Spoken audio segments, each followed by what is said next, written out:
I want my life to be easy. I don't actually give a shit about my data. I know it's out there. Equifax was breached. Target was breached. Home Depot was breached. Like, the list goes on. You're listening to Protect It All, where Aaron Crow expands the conversation beyond just OT, delving into the interconnected worlds of IT and OT cybersecurity. Get ready for essential strategies and insights. Here's your host, Aaron Crow. Welcome to the show. Thank you again for listening this week. I'm excited to have my friend Paul on the podcast.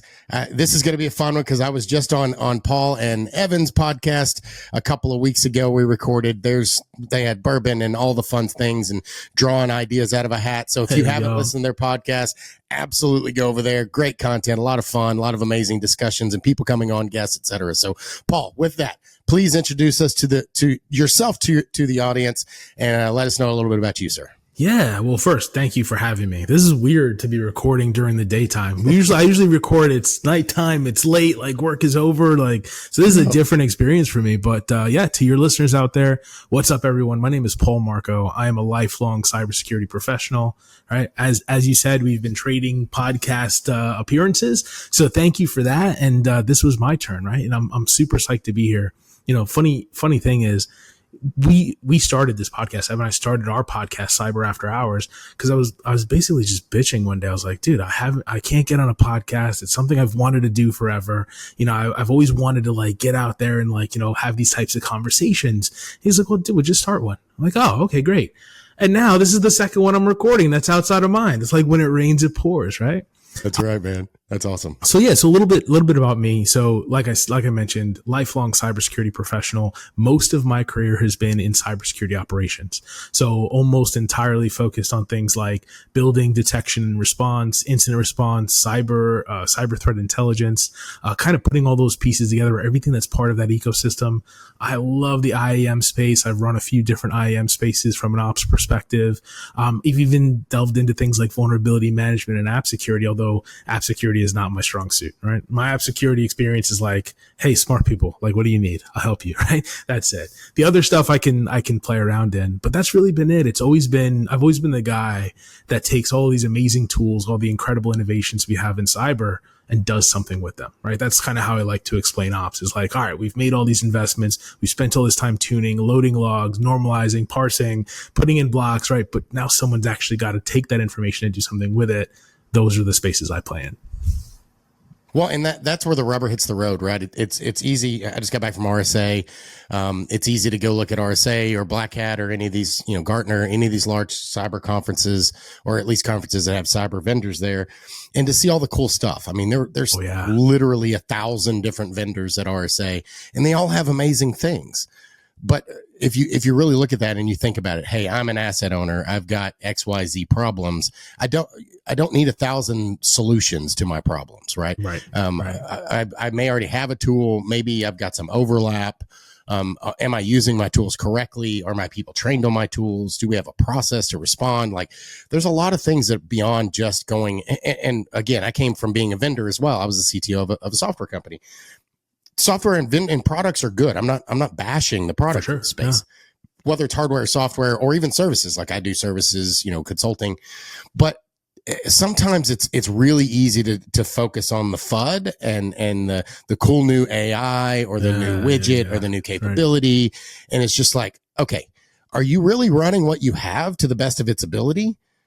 Because that's usually the first place I look as a consultant. I'm not your stereotypical, well, you need to rip it out. And, you know, the assessment has red all over it, like my, you know, 9th grade English paper, you know, that just looked like somebody bled on it because I'm so bad at that kind of thing. Right. But, you know, it's foundational things. Like, are you doing well with the things you have? Like, what technology do you have? Are you getting the most out of it before you start upgrading, right? And before you start saying, well, I need this new thing. Because I've seen so many organizations that have bought the latest technology for the past 5 years and they never finish implementing it, or they implement it, but it just sits there and nobody's actually using it. So they're really not getting the value out of those tools. How often do you see that? Oh my God, preach. I think it was 3 minutes before we got on our first soapbox. This is going to be a good one, right? I'm psyched on. No, look, I 100% agree. I find your ideas intriguing and wish to subscribe to your newsletter. Like the things that you're saying are 100% true. And this is the problem is, and I think part of the issue is like, cybersecurity is born of technology, right? We're all technologists first, Sure. right? And then we have to learn technology. We have to learn how those systems work. We have to learn how things are talking. And then we have to figure out the security on top of that, right? So the thing is, as technologists, like we love innovation. We love playing, man. We love getting into the new tech and the new interfaces and pushing the buttons and seeing what things do and right, saying things like, oh, this is cool. But that's the trap, right? The trap is you can start to look at products and be like, I wonder what problem I have that this can solve for me. When anytime you're purchasing tech, it should be, this is my problem. What's in the market that I can use to solve that problem, right? Otherwise, you're just collecting technology. And to your point, like, this is where we start to get like the duplication of capability. Right. I'm a fundamentalist, right? For me, it's never about product. I don't talk about Palo or Cisco or Splunk. I talk about, do I have the ability to block things at the network level? Do I have the ability to search logging? Do I have the ability to contain a workstation? Right. When you break that away, those capabilities away from the product, that's how you build true control. And the thing is, like, these products come with multiple capabilities. So when you buy something for that onesie twosie problem that you have, you might have 6 or 7 other capabilities you haven't enabled. And now you're getting into duplication. That's where folks like you and me can come into an organization and be like, let's do some tech rationalization. We can actually save you some money. We can actually rip some stuff out. Every time I do an engagement, almost every time I'm like, you can turn that off, save some money and redeploy to something else. Send your folks to training or invest in this other capability you don't have. Like that's where we get to like really like see, this is where we get to like show that value just by justifying the things that are in place that were purchased for a real reason. Yeah, and sometimes simpler is better. Just because, again, to your point, I love Palo, I love Cisco, I love Splunk, I love all of these things. I've got technology behind me, and I'm always tinkering and playing with the newest stuff and AI and building bots and all the stuff. That's fun to me, but I'm doing that in my home lab. There's a reason. So a prime example of this is back in the day, I had a completely, custom built home network. I had pfSense as my firewall, and I had like this hodgepodge of really cool. It had all this functionality. I had custom dashboards. I had all this stuff. Amazing. And it worked great until it didn't. And when it didn't, almost 9 times out of 10, I was out of town. And it was so complex that nobody else I'm the only technologist. My kids were small. My wife is not a technologist. So it would go down. And then we had already, cut the cord. So we don't have TV other than streaming. Nice, my kids are like, toddlers. So everything to them is, Disney and streaming on a tablet or whatever. And then now my wife is 3 days without anything to, help in that area. And by the time I get home, she's like pulling her hair out and wanting to punch me. So, I went to a very simplified system. I went to, Ubiquity. Is Ubiquity the best and most and blah, blah, blah, whatever. That's not the point. The point is that it's all through an app. Everything automatically, it's self-healed. It's a mesh. Like I've got redundancy. I've got battery backups on things. Like I made it so that it's reliable. It doesn't necessarily meet all of the technology. Now, Ubiquity is really great. They have a lot of capabilities, all that type of stuff. I'm not trying to bash on Ubiquity, but the point is that I had all this cool stuff. It's the same reason why I went to an iPhone. I used to be an Android guy. I went to an iPhone because I can control all of my kids' devices. I know exactly where they are. I could control what apps they have on their phones. Like it just works. And then I don't have to think about it. Like the days of me wanting to break down a server and look at a packet capture to troubleshoot my network in the middle of the day, I'm just not there. I do it on my spare time when I want to, but only when I want to, not when I have to. Yeah. And not because things are out and you got to like figure stuff out. That's Correct. The worst. Right. No, look, I mean, I sat here and said we're all technologists. You just went through your home tech stack, and I'm legitimately worried that the rain is going to cut my internet on my satellite internet here. So it's a little different, right? I guess I'm a technologist at heart, not in practice. Sure. Growing up, we've all done that. Like I remember I was working early in my career. I was working at a law firm, and they were replacing desktops. And I was like, well, what are you doing with these desktops? I'm like, oh, we're going to recycle them or whatever. I'm like, can I have like 6 of them? And I brought them all home, and I made domain controllers and DNS servers, and like you just kind of like set them up and I may or may not have borrowed a Microsoft server license. It's possible. I don't Right. know. Like, Yeah, but possibly. yeah. Allegedly, right? That's how that goes. But no, as a technologist, again, getting back to this point of like cyber and honestly, like part of what makes cyber so complex, like part of the problem, the thing that we have to solve is that we have all these options. We have these like massive, huge, like technical networks, and we have smart people running them. But geez, like those things are living and breathing, right? How do you keep up? Like there's no level of documentation that gets maintained that we can go back and look at and figure these things out. These aren't the clamshells I had under my desk, 20 years ago. These are like these massive, like these massive networks. And then we have to we go out and we buy this tech to make it all simpler, but that adds its own layer of complexity, right? The things we got to solve for. So yeah, I mean, it's a good problem to have. Like it keeps people like you and I busy, but it's a problem nonetheless. Well, the other thing that brings up for me is most of the time now, obviously, if you're in a cyber service, you do cybersecurity as a profession, or you have a cyber, solution services offering hardware, software, whatever. But most organizations, cyber is not their business. Cyber is something that is probably bolted on to protect their critical process, whether that's, financial services, which is banking and all the transactions, or it's a retail environment where, they have physical stores, or it's, a power utility company, or it's a manufacturing facility and they're protecting their intellectual property and whatever those things are. Cyber is usually a cost center. Every time we add something that we're solving a problem, we're also many times adding complexity, or at least, if not adding complexity, changing the way the process, and change is hard. People don't like change, especially at scale. Right. No, well, so yes, again, that is an absolute issue because the business just wants to do business, right? They just want things to work, right? And the problem is, and this is one of the kind of the age old issues with cybersecurity and cybersecurity professionals, you don't want to hear from me, right? You want me to be there, but if you hear from me, there's a problem, right? Like if we're talking, we have an issue. So, this is like, how do you solve that problem? By demonstrating value, but also being like the guy that's like, no, you don't ever want to see me, right? Because then things are down, there's an issue we have to deal with. And the thing is like, it's like these other products like insurance, right? People have no problem buying insurance and hoping that they never use it. They love throwing that money into a bucket and being like, I hope it's gone forever because I have to use that issue. I've had that issue. But the thing is, like, I don't think we've gotten there with cyber yet, at least not as a kind of a cultural conversation, right? People are still like, do I really have to buy this thing? Am I really going to spend $50,000 on this product, to try to make things better and then just add friction to my business?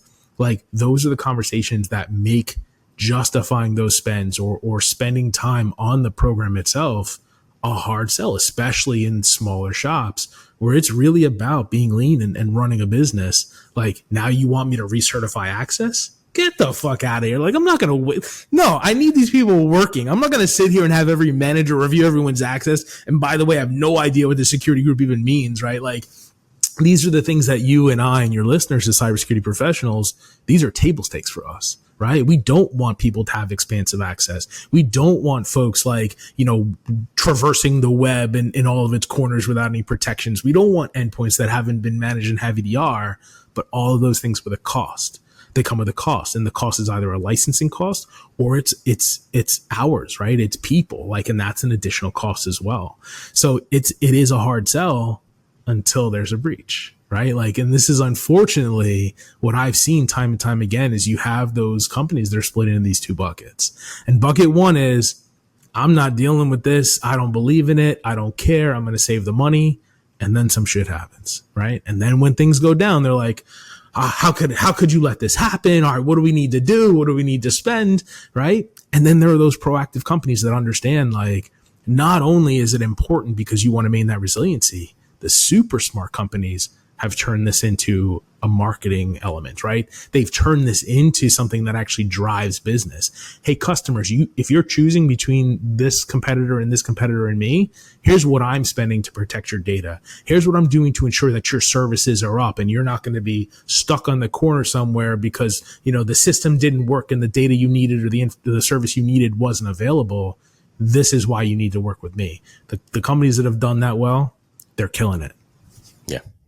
Well, and that's another interesting point in that, 5-10 years ago, if you were in a hack and it was public, it like people were really scared about that. Their name, the bad publicity, the bad press, that kind of thing. It's so common now. I wonder how that's reduced people's response. Like we're constantly, Target released all of your personal information to, they were hacked and all of your personal information that was in your Target account is released to the internet. They have your name, your social security number, your credit card numbers, your blood type, like whatever. Right. And it happens so often. Here's a free credit monitoring thing and everybody has it. And it's almost like, it's just another one of the same things. And I wonder, you and I hear that and we're freaking out, but I wonder how I want to almost say normies, the non-cybersecurity nerds, that are just going about living their normal lives, how they don't necessarily understand what that means and the impact it could potentially have to them and, domino effect of things in their lives, their accounts, their kids, all the different things of how big of a deal some of these things are that hit the news and people are just like, whatever. I mean, but here's the ironic part. Like you and I, we're cyber pros, been doing this decades, right? 42,000 hours of experience. I'm at the point where I'm just like, right? Like it used to be fear mongering. It used to be an element where people were truly like concerned and oh my God, what's going to happen to the stock price? Or am I going to lose customers? And the stock price takes a dip, but it almost always comes back. I don't know any cases where it didn't, right? And the thing is like, yes, everyone gets those credit monitoring pieces. How many people actually sign up? I was doing a tabletop for a large company. And, we're doing this tabletop and we're working through the breach scenario. Finally, we get to the point where it's like, listen, double exfiltration. They took terabytes of data and then, and they're like trying to quantify cost. And I'm like, well, you also have to provide, credit monitoring. And they're like, yeah. And I'm like, well, what's it going to be? And they're doing the numbers. And let's just to make the math easy and the story simple, let's say it was $100,000 to provide all of the credit monitoring. Right. And I'm like, all right, well, it's going to be 100. And they're like, no. Statistically, only like 20% of people sign up for that. So it's going to be 20 grand, right? Like the vast majority of people don't actually take it. And let's be honest, do we need it anymore? Those services are free. Right. So like the reason why I love you brought this up is because, we think about confidentiality, integrity, and availability, the CI triad.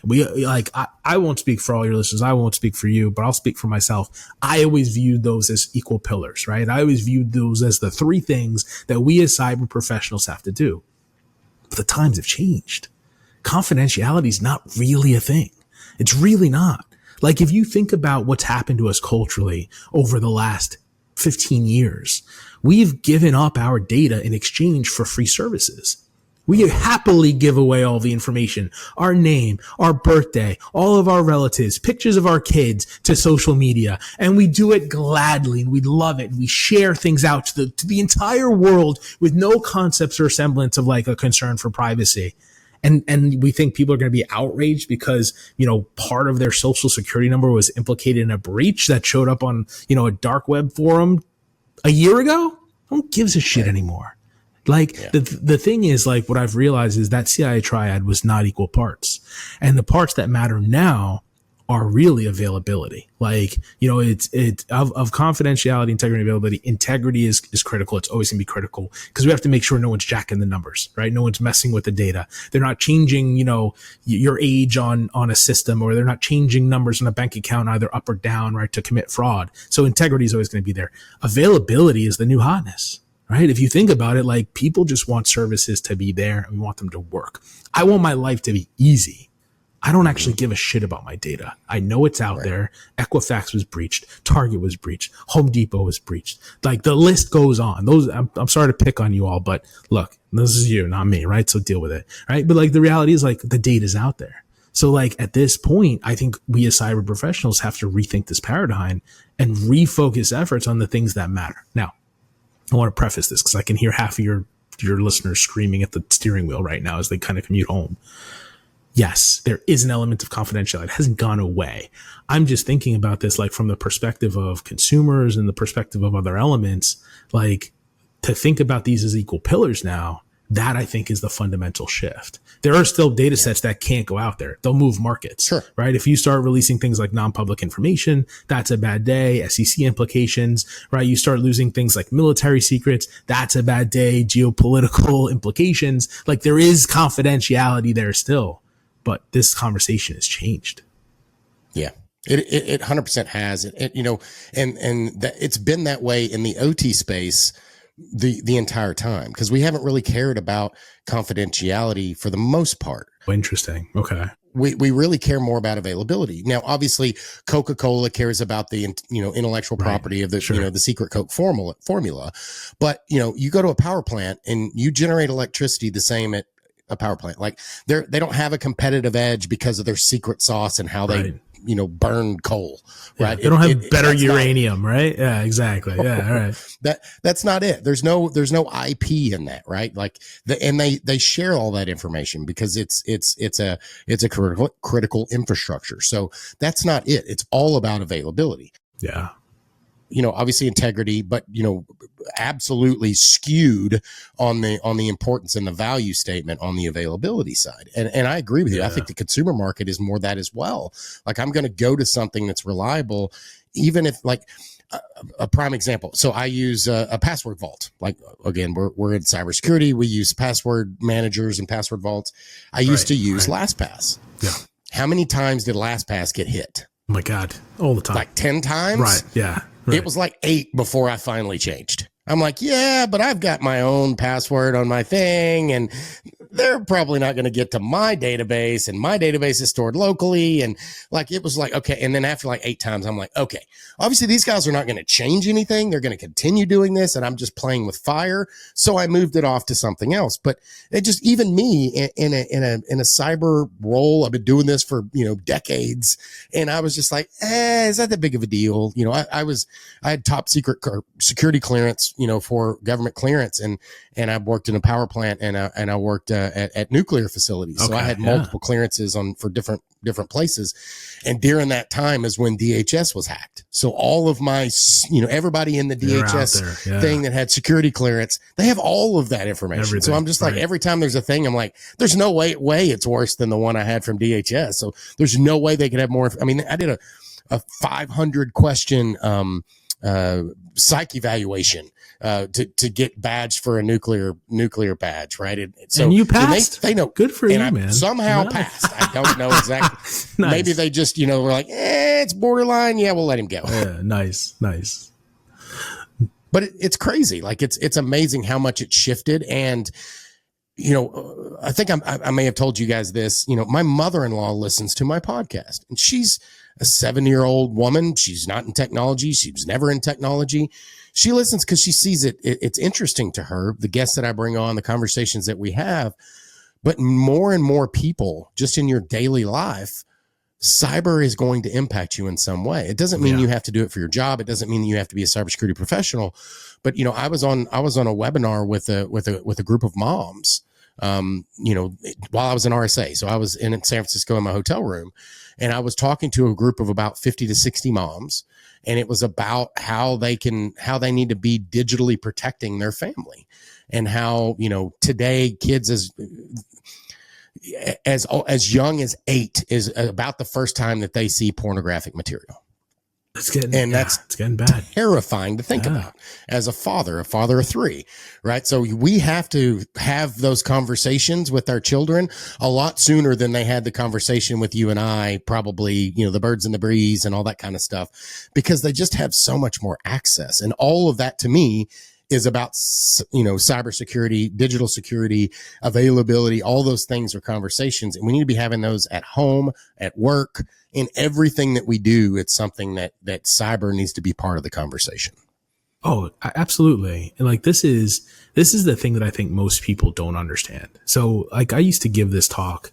I would train up a bunch like the next cohort of they called them CDPs. I don't remember what it stood for, but it was like development professional program, something like that, right? And like, these would be people who are just starting in the industry or people who just graduated college. And I was working for an org, they would spend 40 hours straight, like a whole week, like full on training folks. This is what this is about. This is how you do cybersecurity. These are the things we're concerned about. Here's what a log file looks like. This is what normalization is, parsing, like very in depth. It was great.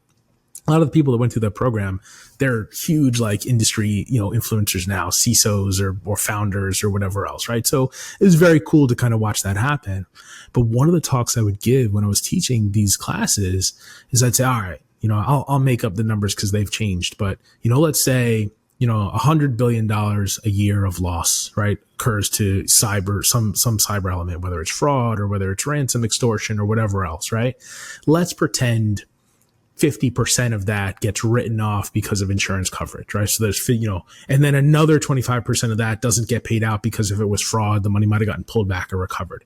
We're still at like $25 billion, a lot of money. And I would ask right. Oh, we're throwing around the B word here, but no, this is it's probably low if I'm being honest, right? I'm making up these numbers for a fact, right?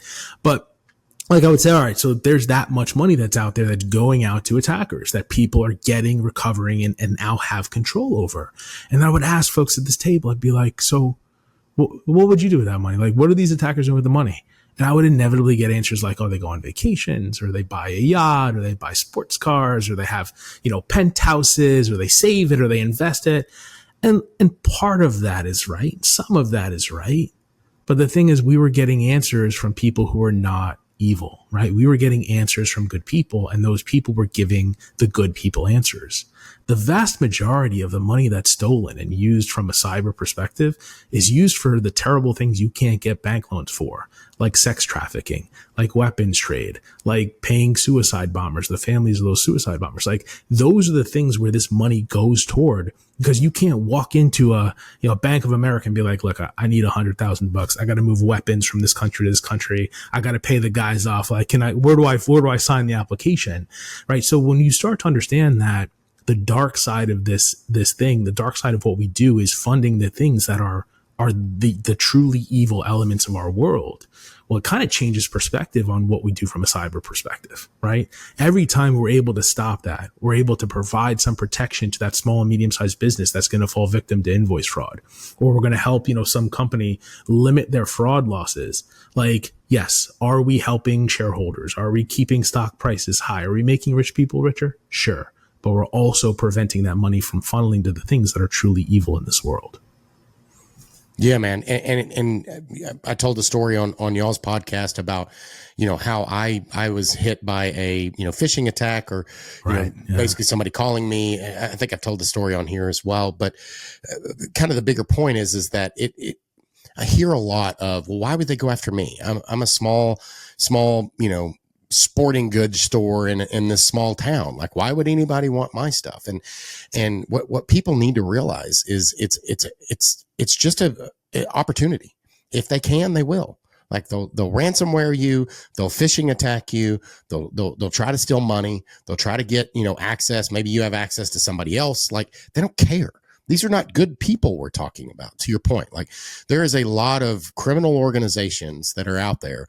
There's state sponsored ones. There's individual, old school mafia style, criminal organizations in other countries all around the world that we don't even have legal repercussions of. That's the other piece that's really scary is you can't call the police department. They'll be like, there's nothing I can do for you. Like, you call the FBI, maybe if it's big enough, maybe they'll get involved.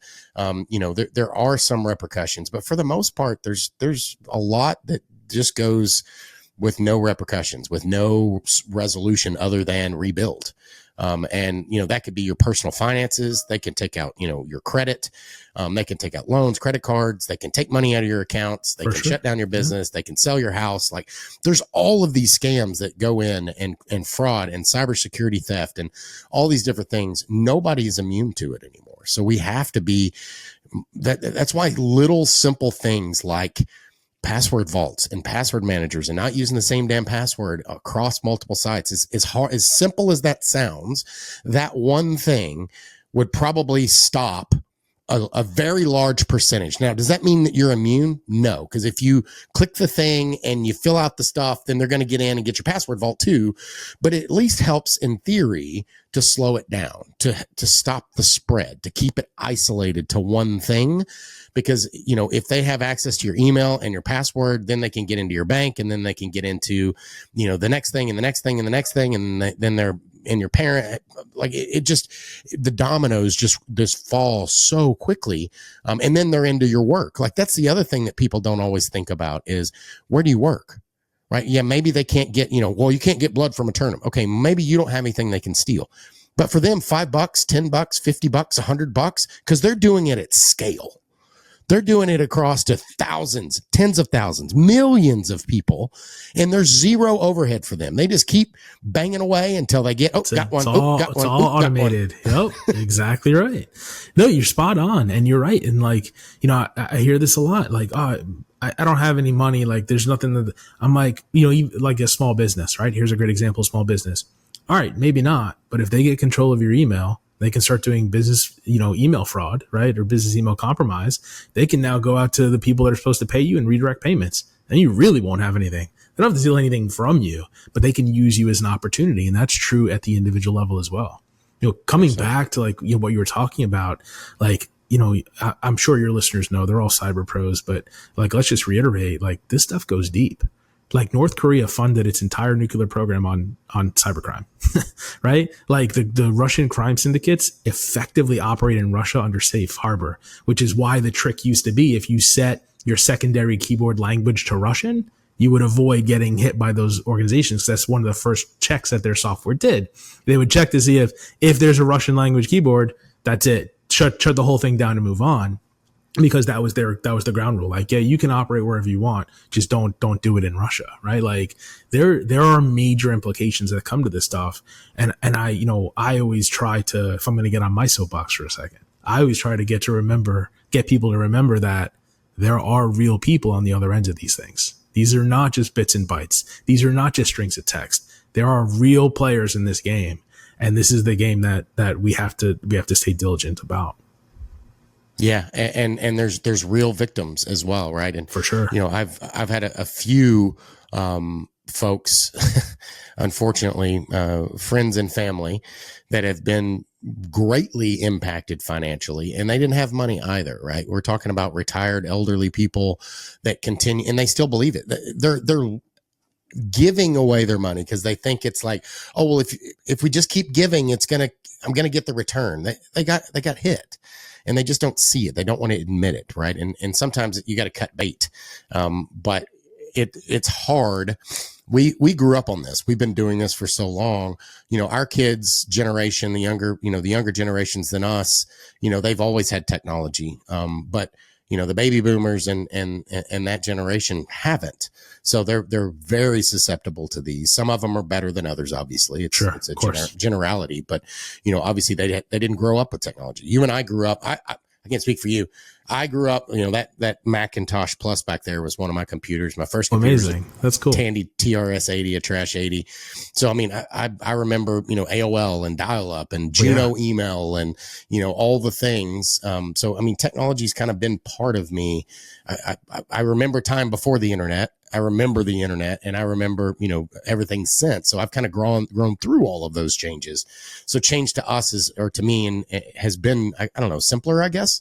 But my wife is funny. Like she can't tell the difference between, you know, one version of an iPhone and an X. Like she doesn't know the new features that come out. I'm like, I'll show her something. She's like, how'd you know that? I'm like, I don't know. I just do. Right. And we still get caught, right? Like this is the thing.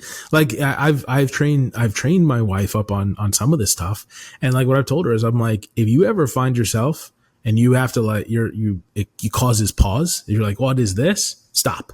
That's it. Like, listen to that spidey sense, right? Because if you're just like, if you don't understand, stop, call me, double check, don't click links, go, like if it's coming from, let's say, I don't know, credit card, go directly to the site, log in, don't like, and like, these are the things that you and I and our and the people in our cohort have figured out and like trained ourselves to do.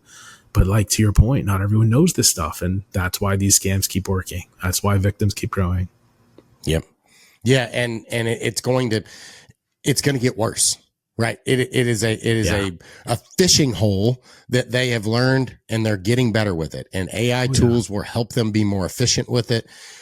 There's so much that we can glean from. I mean, I can write outreach for, let's say that I wanted to get Paul on my podcast. I can find Paul's email. I can find Paul's LinkedIn, maybe his Facebook or Instagram, and I can give that to, let's say, ChatGPT and say, hey, I want to outreach to Paul and have him come on to my podcast, Protect It All. I want you to look at what you can find on him, make it personable, make it something that he would be interested in talking about, something that would show value to him. And in 5 seconds, it goes and it finds all those places, the information that it can, and it gleans a really good introductory outreach, whether I send that on LinkedIn or I send you an email or I send it through Facebook or Instagram. But it can glean quite a bit of information just on the things that it searches in a few seconds off of our Facebooks or whatever, right? And and when we go out of town, how many people are checking in at the airport, and then we check in when we're out of town, and we check in at the remote destination, or our kids put their GPS tracker on and their friends are tracking them as well. And how many there's just all of these things that we're being attacked from all these different directions, and we don't all even have an understanding of where the risks are and how to protect it. And it's the same way in the business world, right? We have all these new things and we add this new tool, but we don't think about that. I just added 5 vulnerabilities when I implemented that thing that I wasn't thinking. More than that. Yeah. Oh, more like, think about how deep this goes, right? Like, here's the other thing. You bring up, AI and the outreach thing. Awesome, by the way. It would probably not recommend you lead with shampoo for me, but it may very well say something about, talk about Woodford. I had to shave my beard. I was getting too much. I couldn't keep up with, the famous Aaron over here. There you go. But like, the AI stuff is crazy. We talked about privacy, or we talked about like the data we give away. I randomly did an experiment. So I pay for the private instance of ChatGPT, right? Because I use it for business. I want to make sure it's not training models. Like, try to do the right thing. And it keeps the chat history, and it does that for everyone. It does it on the free version too, right? But I was like, all right, let me do a little experiment. Let me have some fun. I wrote a prompt one night. I was like, hey, we've been talking for a year now, right? I've asked you a bunch of things. You've helped me with a lot of, whatever, X, Y, or Z. I was like, I want you to go back through the chat history, and I want you to write a profile about me. Who am I? What do I believe in, right? What is it that I do? And man, if this thing wasn't 85% spot on, and I'm not even talking about like, the normal things, like, it knew I was a cybersecurity professional. It knew like, all the elements of my business that I've pasted in there, but it made inferences on like personal beliefs, religion. It made inferences on like, my childhood. Like, there were some wild things that I was able to figure out. And this thing had me pegged 85%. So like, yeah, that's a vulnerability. Like, it knows these things, right? And like, you talk about, we add new tech. Like, one of the things I'm worried about, man, is like, AI is, as much as it's going to be a powerhouse, as much as it is a transformative tech in our space and in the world, right? This is the next big thing. It's just as dangerous. It's just as dangerous. The bad guys got it too. And they don't have, just like you talked about earlier with your example of what are they spending the money on? Those bad guys don't have the same morals or, foundational beliefs that good people, relatively good people, I pay my taxes. I stop at stop signs. I help old ladies cross the street type of thing. They don't have those concerns, right? They are looking at, what can I do to take advantage and get access to the thing that I want, and I don't care the outcome or the consequence, right? In fact, I want the outcome and I want the consequence. So we have the ability to use AI and a lot of these tools to benefit humanity, to benefit, streamline our processes, find gaps in our security policies and procedures. We have a custom auto tabletop process that we use that uses AI. Amazing. It's all offline, but it's really cool because you can make it. We did one, and it was the we were attacking the Death Star. So the rebels were attacking the Death Star, and it was all using cybersecurity, and it was using an actual incident response plan. But we were just, it was like you're changing the characters Dungeons and Dragons, right? right? Yeah, super cool. But using Star Wars or Battlestar Galactica or, Star Trek, whatever your thing is, you can make it fun. You can also gamify it. Like, so there's a lot of good that comes from it. But think about a bad actor that can take that same stuff and say, hey, this is what I found out about this company. These are, I went to Shodan and this is what I found publicly facing for them. These are their IP spaces. And how can they use that to get a way in? And it doesn't have to be a technical in. As we know, what is the biggest risk in our environments? People, right? Yeah. Always. Every time. I mean, if there were no people, there'd be no problems, right? But there'd also be no people. So, right. No, here's the thing, like, You triggered on something for me, because like this is part of the other issue of what it means to be a cyber defender is it's not a fair game. The game's rigged, man. Like these, the cyber criminals that we're up against are well funded and they have no rules. We have change control. We have systems we can't touch. We have to make sure we have other priorities. We have to support the business. Like there's all these other things we have to do. They have one mission. Compromise. That's it. That's their mission. Whatever their benefit they're after, monetization, data theft, whatever, like their mission is compromise. Our mission is defend. As long as it's not between these, these freeze periods, and as long as you put in the proper paperwork, and as long as you're not going to cause any business impact, and also make sure you partner with these business units. Also, don't forget to let folks know about the thing that you have to do. And oh my God, we have to change the website. Now, hold on, I'm going to need at least 3 weeks review. Like, these are all the stumbling blocks we have to deal with. And like the reality is, like, I've talked about this before. You think about game theory and the types of games that are out there, right? And there's the finite game, the games that have a clear end. And then there's the infinite game, the game that you just keep playing until you fall over, right? Defenders, we're playing the infinite game. We don't stop. Cyber doesn't end. We have to keep going. Cyber criminals, they're playing the finite game. They have an end. They either move on because they couldn't compromise, or they win, they monetize in some way. But those rules are completely different. So it gets portrayed as this cat and mouse game or this chess game, but it's not. We're in totally different realms, and we have to like find that sliver in the Venn diagram where we have a benefit to, in some cases, not even properly defend an organization, just get the attacker to move on, find an easier target. I tell my clients that I'm like, look, your goal is not to be perfect. Your goal is to be good enough that an attacker's like, fuck this, I'm out. There's an easier one out there. I'm moving on, Well, and I think I see it a lot as well. And it's less about, probably 10 years ago, at least from my perspective, it was all about, I'm going to make it really hard to get in. I'm going to be so impossible. We're never going to be hacked. I think it's shifted over now. Like, it's not a matter of if, it's a matter of when. So what else can I do? Now, obviously I need to remediate. I need to, still do my protections there, but I also have to focus on what happens. Worst case scenario, they get in and they lock my stuff down. Can I recover? And what does that recovery look like? How quickly can I recover? And how, what does that recovery process look like? Right. So the sooner that we start understanding, cyber is about risk, right? It's about mitigating risk. Just like you talked about on the insurance policy, people are okay with paying money and hoping it never happens. And that's what cyber is, right? It's really mitigating my risk about something that hopefully never happens. I hope that nobody ever hacks a nuclear power plant and causes a, meltdown. I really hope that never happens. There's a reason why we have so many controls that triple redundant systems to make sure that type of thing doesn't happen, right? Same thing in our fighting forces and submarines and all the things. Like, we have all these protections for all these reasons.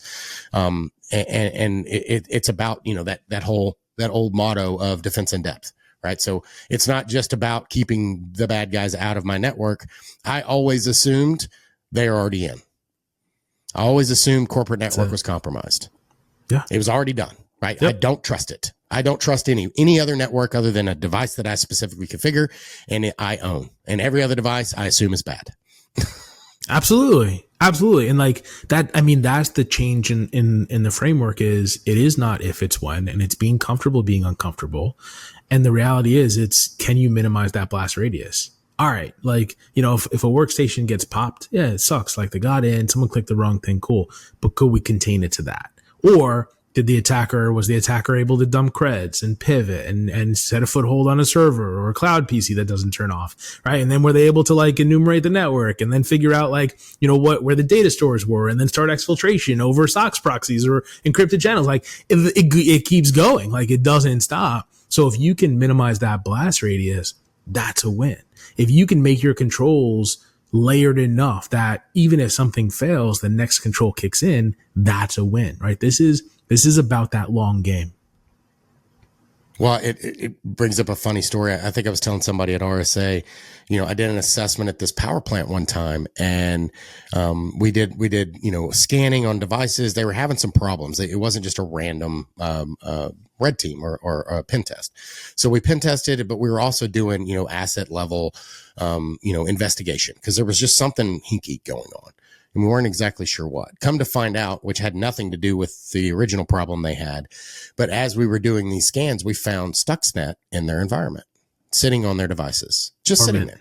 Yeah, sure. Just dormant. Yeah, now, of course. The cool thing is Stuxnet was not dangerous to them because they didn't have the targeted devices that Stuxnet works on. They weren't located in Iran, right? Like, yeah, exactly. And it wasn't an Iranian, centrifuge and all the things. So it really, it didn't even have Siemens equipment in there. So there really wasn't any risk to it.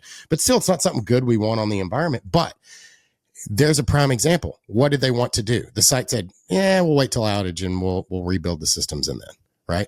We didn't rip them out. We didn't, rebuild the new ones, anything like that. So we left them with a documented, hey, you guys have Stuxnet running in your environment. They're like, yeah, we're good. And they're right. That was the right decision. Like they didn't need to shut down the plant because Stuxnet was there dormant because the risk was super low, like almost zero, not zero. It's never zero, but zero, it was really, really low. So they made a decision to move and we came back and during their outage and, we wiped it out and cleaned it up and all that kind of stuff. But again, that's the kind of conversations we have in these spaces. It's not just all about having the latest, greatest, most capable, all the things, because that availability is more important. And then the other thing that's not on that CIA triad that needs to be there is that dollar sign. Right. Because availability is important, but so is the business. Like I can put $1 million cyber program at a site that only makes $100,000 a year. Right. But why would I do that? Yeah. And this is the thing that then I don't make money. Well, this is exactly the thing that actually dilutes like a cyber professional's clout, right? And like, what I would say to anyone listening, especially if you're early in your career, you're kind of just budding and you're trying to learn, like learn the business, figure out what the business is doing that you're actually trying to protect. Because if you can reconcile that story, if you know that this is how the business operates, this is how they make money, and now I can layer in how I'm going to defend it that aligns with those business goals, you're going to be infinitely more successful. Right. Because to your point, like these are not zero sum games. This is not like, on or off. Like there are levels of risk that are acceptable that the business does have appetite to. Now, it's your job to coach them, right? Coach them into what the appropriate risks are and are not, right? This is not roll the dice. Like we'll see how it goes. But the reality is like there is an element of understanding what those tolerances are and applying those tolerances in the appropriate way. Yeah, I mean, and it's the same in all things that we do in business, right? We're constantly making that decision and analyzing. And to your point, like, I talk to a lot of cyber folks that are in cyber and, I think I'm going to go get a master's in cyber. I'm going to go get this or that. And I'm not, again, talking anything negatively about that. Sure. But the biggest question I have is, okay, you're already in cyber. You already have a degree or certification, or you've already got the job. What is the thing that would benefit you the most? More than likely, usually that is something else, a different set of skills that you don't currently possess.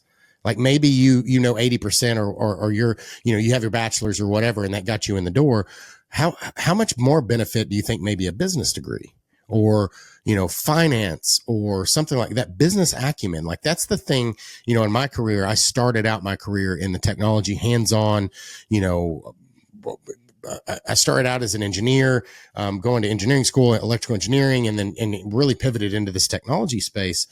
But all those years, I hit this limit by being hands-on keyboard until I got to a place where I was like actually doing business stuff. And obviously at EY, when I was there, I had a lot of different conversations and it really opened my eyes. But even before that, at the previous company, like we did this thing called Leadership Circle, where they really came in and they brought in the leaders, the future leaders of the space, and they taught us public speaking, and we did book reports, and we did use cases, and we did business justifications, cases. Absolutely right. We were doing all these things, and at first I was like, this is stupid, I don't want to do this, I don't understand. But man, it really ended up opening my eyes, and obviously changed the trajectory of my career from going to EY, being senior manager, CTO of a software company. Like I never imagined. Yes, I was still very technical, but without that business side and that business acumen, I would have never been valid or, any good in any of those other roles. Would have never been considered for a CTO role just from my technical skill sets. Cause you need a lot more than technology to be able to get to those C-suite levels, and a CISO or any of that type of stuff. You really have to understand the business, before, the technology is important, but the business is as important, if not more, especially at those higher roles. Oh yeah. I talk about this all the time. It's about storytelling. If you want to be a good storyteller, you got to understand the story, right? You have to be able to speak the same language as the people you're telling the story to. Like one of my favorite stories is, I was running security operations, large Fortune 500 financial, and it's Christmas Eve. I shit you not. It's Christmas Eve.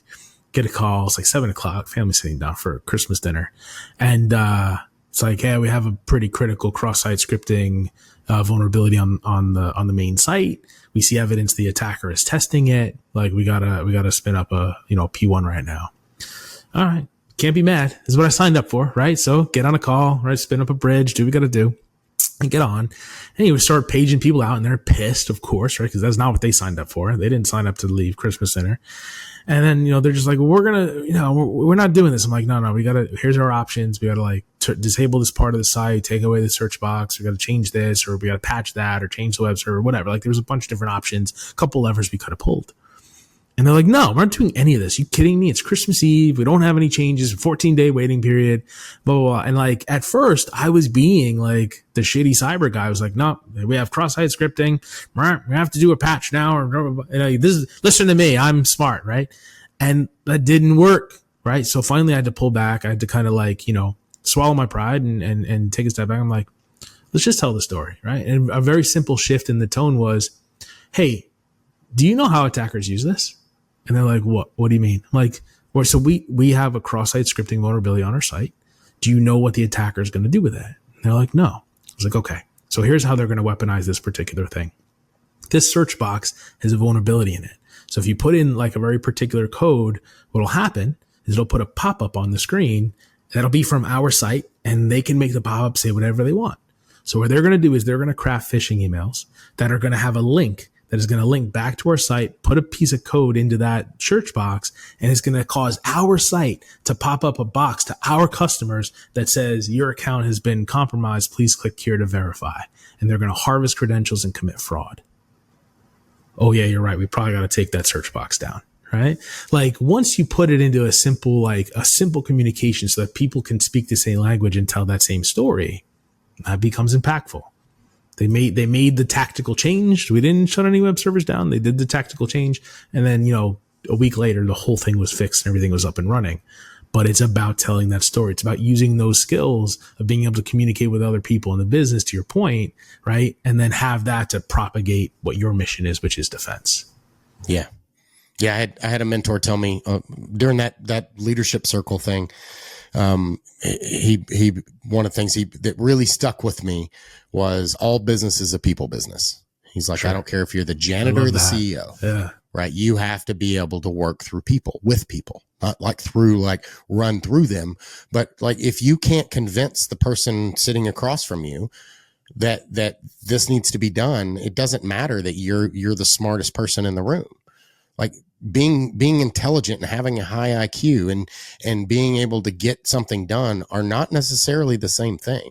I'd take somebody that has that high EQ emotional, information, right? And that can read a room and connect with people. And I'm not saying that the high IQ person is not valid. I'm just saying being the smartest guy at the firewall is a great thing, but it's only going to get you so far. Right. You still need someone. If you can't do it, somebody else is going to have to do it. And the bad thing for you is they're going to get more light shined on them because they're the ones having those conversations. And it's why salespeople get paid so well. It's why that, salespeople are usually the ones that turn into CFOs, that turn into CEOs and all these different higher roles.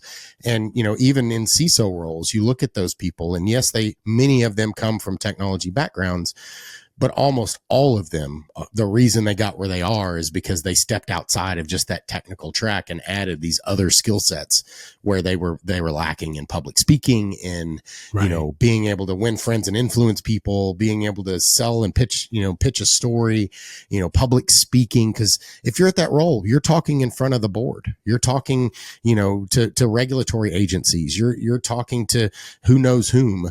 And you have to be able to pitch your idea, and get that across, or that thing, the hacker would have got it on Christmas Eve and nobody would have, and then they'd have been screaming at you because you didn't fix it.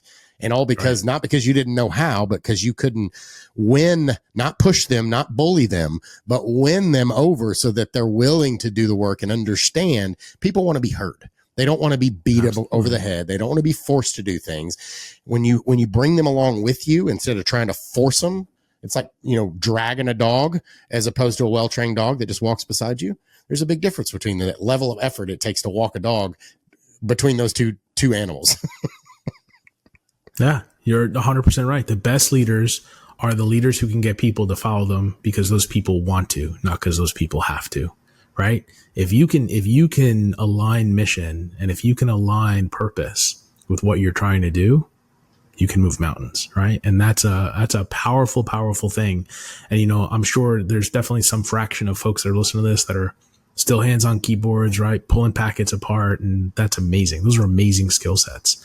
But don't forget about the other side of this, the ability to communicate, the ability to tell that story, the ability to get people to follow you because they want to. Those are the things that are going to really propel change in your organization and get things that you want done. Right? Because that's the other thing we struggle with. We know how to defend the place. We just got to get it done. We just got to figure out how to get it done now, right? That's the other hard part. Yeah, most of my career, especially in the later part of my career, the reason I was successful is that exact skill set. Being able to win over people to be willing to do what needed to be done in the time frame and the way, all that kind of thing. It wasn't a technical difficulty. That wasn't the differentiation. Yes, I'm smart. Yes, the hard hats and my experience in the OT space, all those things buy me credibility.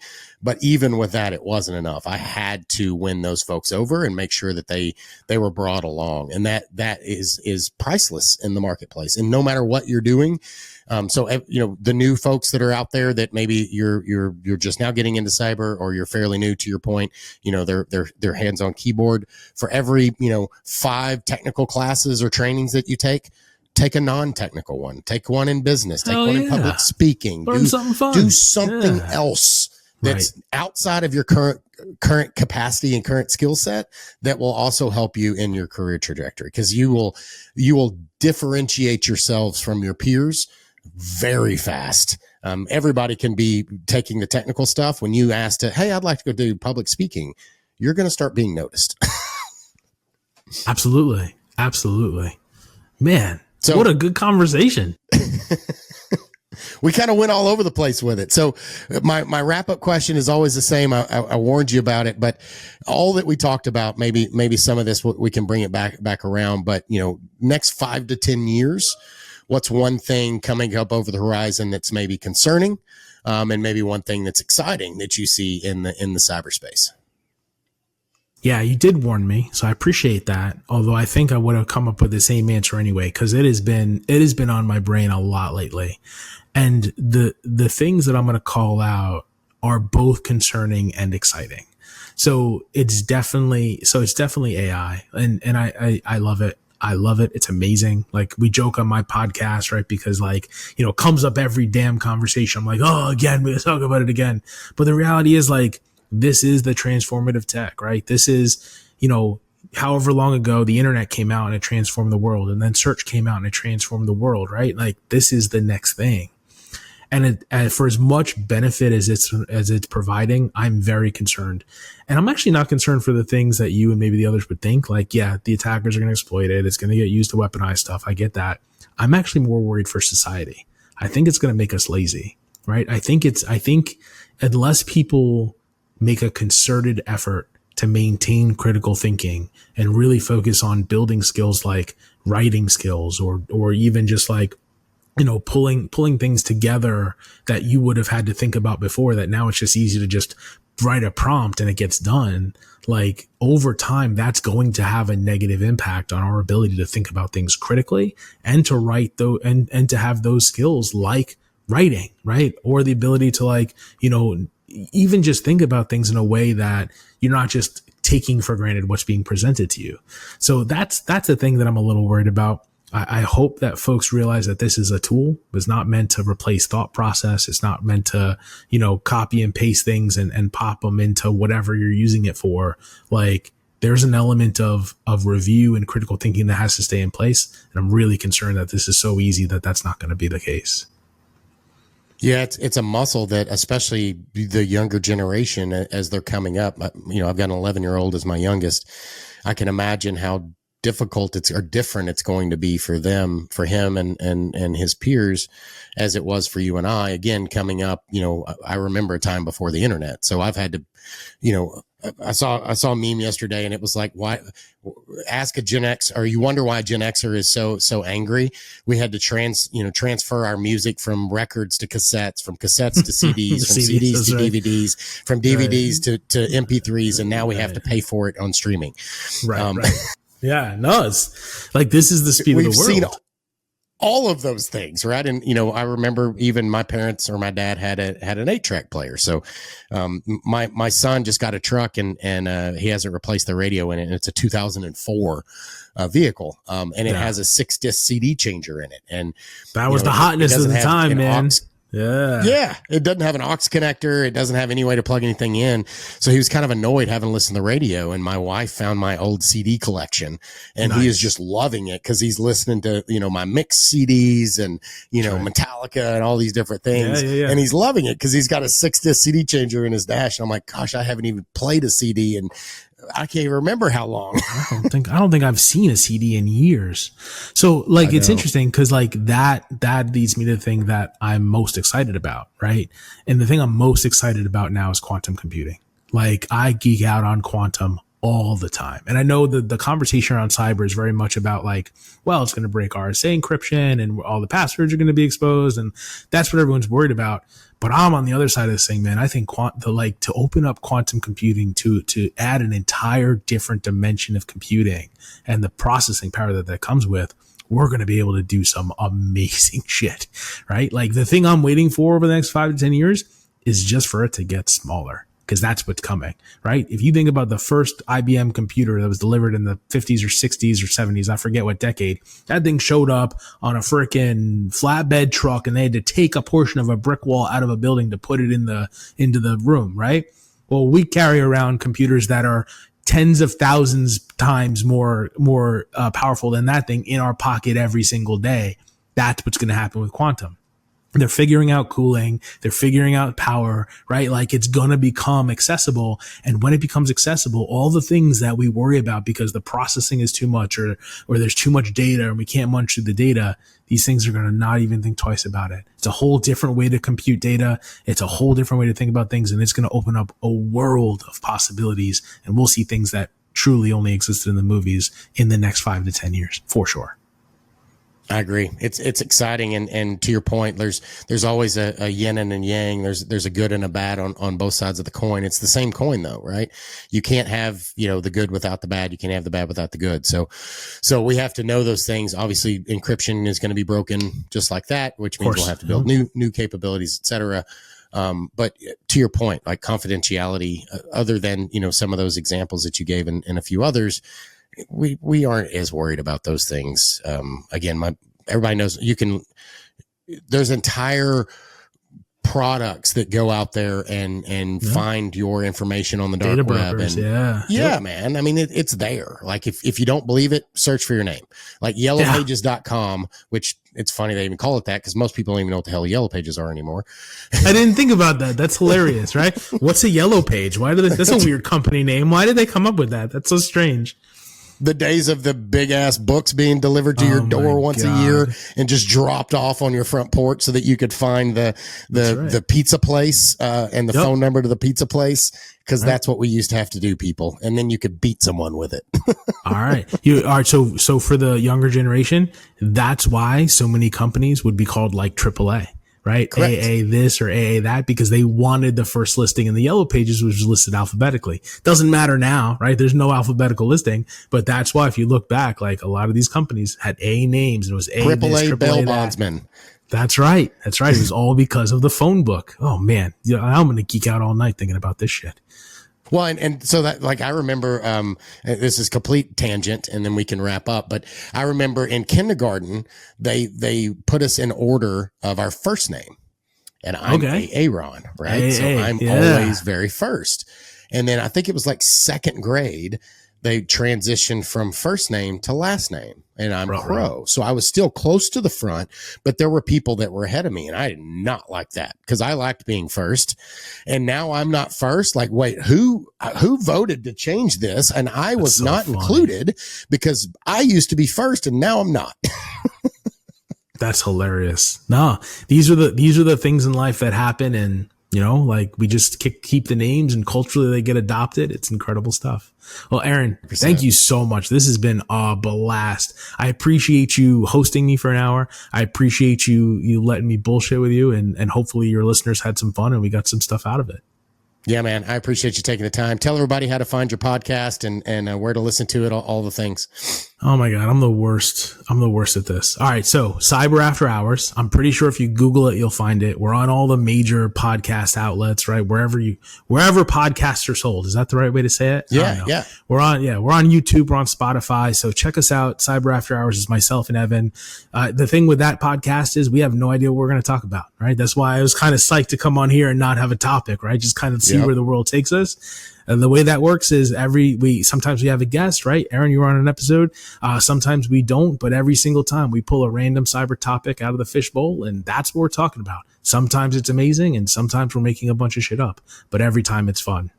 So appreciate your listeners, and go ahead. Absolutely. Yeah, I was just gonna say, and all the while they're drinking bourbon, and or whatever whatever spirits they happen to have in their glass. It was a lot of fun. So definitely check out that. I'll make sure to put it in the show notes links, so you can go check those guys out. Really great content, guys.